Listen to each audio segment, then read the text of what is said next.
ಎಲ್ಲರಿಗೂ ನಮಸ್ಕಾರ. ಒಂದೇ ಒಂದು ಲವಂಗವನ್ನು ಕರ್ಪೂರದೊಂದಿಗೆ ಸುಟ್ಟಿ ಮನೆಯ ಈ ದಿಕ್ಕಿನಲ್ಲಿ ಇಟ್ಟರೆ ಮನೆ ತುಂಬ ಶುಕ್ರದಶೆ ವೃದ್ಧಿಸುವುದು ಖಂಡಿತ. ಜೊತೆಗೆ ಕಾರು ಬಂಗಲೆ ಮಾಲೀಕರಾಗುವಿರಿ. ಕರ್ಪೂರವನ್ನು ವಿಶೇಷವಾಗಿ ಪೂಜೆಯಲ್ಲಿ ಬಳಸಲಾಗುತ್ತದೆ. ಮನೆಯಲ್ಲಿ ಕರ್ಪೂರವನ್ನು ಉರಿಸುವುದು ಸಂತೋಷವನ್ನು ಕಾಪಾಡುತ್ತದೆ ಮತ್ತು ನಕಾರಾತ್ಮಕ ಶಕ್ತಿಯನ್ನು ತೆಗೆದುಹಾಕುತ್ತದೆ ಎಂಬ ನಂಬಿಕೆಯಿಂದ. ಕರ್ಪೂರವು ನಕಾರಾತ್ಮಕತೆಗೆ ಸಂಬಂಧಿಸಿದ ಒಂದು ಅಂಶವಾಗಿದ್ದು ಮನೆಯಿಂದ ಯಾವುದೇ ದುಷ್ಟಶಕ್ತಿಯನ್ನು ದೂರವಿಡಲು ಸಹಾಯ ಮಾಡುತ್ತದೆ. ಪ್ರಕಾರ ಇದರ ಬಳಕೆಯು ದೇವತೆಗಳನ್ನು ಮೆಚ್ಚಿಸಲು ಒಂದು ಮಾರ್ಗವಾಗಿದೆ. ಆದ್ದರಿಂದ ಕರ್ಪೂರ ಹವನದಂತಹ ಅನೇಕ ಆಚರಣೆಗಳಲ್ಲಿ ಬಳಸಲಾಗುವುದು.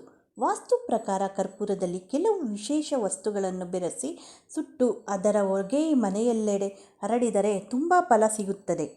ಹಾಗೆಯೇ ಕರ್ಪೂರವನ್ನು ಸುಟ್ಟಾಗ ಯಾವುದೇ ಶೇಷ ಉಳಿಯುವುದಿಲ್ಲ, ಅದು ಸಂಪೂರ್ಣವಾಗಿ ಗಾಳಿಯಲ್ಲಿ ಹೀರಲ್ಪಡುತ್ತದೆ. ಹಾಗೆಯೇ ಅದನ್ನು ಮನೆಯಲ್ಲಿ ಸುಡುವುದರಿಂದ ನಿಮ್ಮ ಮನಸ್ಸಿನಲ್ಲಿರುವ ಅಹಂಕಾರವನ್ನು ತೆಗೆದುಹಾಕುತ್ತದೆ ಎಂಬ ನಂಬಿಕೆ ಇದೆ. ಮನೆಯಲ್ಲಿ ಯಾವ್ಯಾವ ವಸ್ತುಗಳನ್ನು ಕರ್ಪೂರದೊಂದಿಗೆ ಬೆರೆಸಿ ಸುಡಬೇಕು, ಆ ಮೂಲಕ ಮನೆಯಲ್ಲಿ ಸಂತೋಷವನ್ನು ಹೇಗೆ ಕಾಪಾಡಿಕೊಳ್ಳುವುದು ಎಂಬುದನ್ನು ತಿಳಿಯೋಣ. ರಾತ್ರಿ ಮನೆಯಲ್ಲಿ ಕರ್ಪೂರ ಮತ್ತು ಲವಂಗವನ್ನು ಒಟ್ಟಿಗೆ ಸುಟ್ಟರೆ ಮನೆಯ ಸುತ್ತಲಿನ ಗಾಳಿಯನ್ನು ಶುದ್ಧೀಕರಿಸಲು ಸಹಾಯ ಮಾಡುತ್ತದೆ. ಇದು ನಕಾರಾತ್ಮಕ ಶಕ್ತಿಯನ್ನು ತೆಗೆದುಹಾಕಲು ಸಹಾಯ ಮಾಡುತ್ತದೆ. ಕರ್ಪೂರದ ಪರಿಮಳವು ಮನಸ್ಸು ಮತ್ತು ದೇಹದ ಮೇಲೆ ಶಾಂತಿಗೊಳಿಸುವ ಪರಿಣಾಮವನ್ನು ಬೀರುವುದು.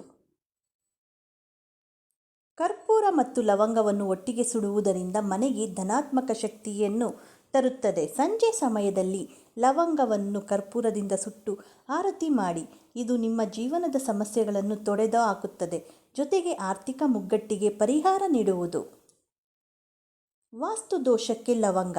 ಇನ್ನು ಮನೆಯಲ್ಲಿ ಯಾವುದೇ ರೀತಿಯ ವಾಸ್ತು ದೋಷಗಳಿದ್ದರೆ 11 ಲವಂಗವನ್ನು ಕರ್ಪೂರ ಮತ್ತು ಬೇ ಎಲೆ, ಬಿರಿಯಾನಿ ಎಲೆಯಿಂದ ಸುಟ್ಟರೆ ದೋಷಗಳು ನಿವಾರಣೆಯಾಗಿ ಮನೆಯಲ್ಲಿ ಸುಖ ಸಂತೋಷವಾಗುತ್ತದೆ. ವಾಸ್ತು ದೋಷಕ್ಕೆ ಲವಂಗವನ್ನು ಈ ರೀತಿ ನಾವು ಉಪಯೋಗಿಸಿಕೊಂಡು ಮನೆಯಲ್ಲಿನ ನಕಾರಾತ್ಮಕತೆಯನ್ನು ಹೊರಗೆ ಹಾಕಿ ಧನಾತ್ಮಕ ಶಕ್ತಿಯನ್ನು ಮನೆಯಲ್ಲಿ ಇರಿಸಬಹುದು. ಈ ವಿಡಿಯೋ ನಿಮಗೆ ಉಪಯುಕ್ತವಾದಲ್ಲಿ ಲೈಕ್ ಮಾಡಿ, ಹಾಗೆ ಶೇರ್ ಮಾಡಿ. ಮತ್ತಷ್ಟು ಮಾಹಿತಿಗಳಿಗಾಗಿ ನಮ್ಮ ಚಾನಲನ್ನು ಸಬ್ಸ್ಕ್ರೈಬ್ ಮಾಡಿಕೊಳ್ಳಿ. ಮತ್ತೆ ಸಿಗೋಣ ಇನ್ನೊಂದು ವಿಡಿಯೋದೊಂದಿಗೆ. Thank you for watching. ಧನ್ಯವಾದಗಳು.